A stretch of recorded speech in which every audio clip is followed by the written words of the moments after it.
Brutal day for college sports yesterday as the Ivy League announced it has ruled out playing all sports this fall, becoming the first Division I conference to say it's not going to hold sports this upcoming semester because of COVID-19. A decision will be made on winter and spring sports later on, as well as a decision if, in fact, the fall sports can be played in the spring of 2021. Stanford yesterday cut 11 of its varsity programs, and the Stanford athletic director called it, quote-unquote, heartbreaking, and it's absolutely true. And that Stanford athletic department is one of the best, if not the best, overall in all sports, Olympic sports, when you look at the totality of an athletic department in the country. And Ohio State decided to pause workouts until further notice after test results for athletes showed positive tests. Now, what does this mean in terms of college football, major college football coming up this fall? Everything or nothing. I'll give you a quote from Big 12 Commissioner Bob Bowlsby, who was asked yesterday what his conference is looking at. And he said, well, first and foremost, Major League Baseball, the NFL, and the NBA. And then he talked about other conferences and other aspects in terms of collegiate sports. But I think it's important to note here that he referenced professional sports leagues. Because remember, the NCAA was not canceled in terms of the college basketball tournament until Adam Silver shut down the NBA. Because that's more, when you look at a moneymaker, more of a replica as an example of what's next. The Ivy League canceled its conference tournament. It wasn't like every other college tournament and the other conference followed suit.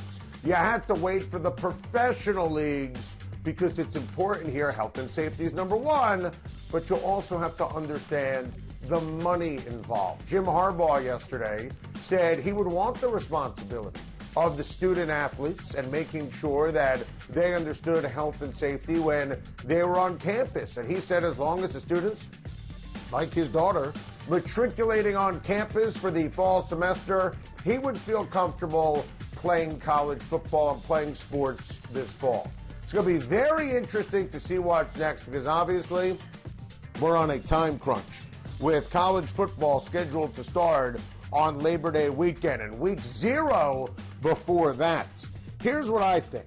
I think when people talk about moving college football to, the winter, January, February, March, the spring semester, listen, health and safety number one, and if you have to do it, you have to do it. But understand that is unequivocally a last resort because the NFL is not moving the Senior Bowl or the Combine, and most especially the NFL Draft. Trevor Lawrence, he's not playing in the spring. Justin Fields, he's not playing in the spring.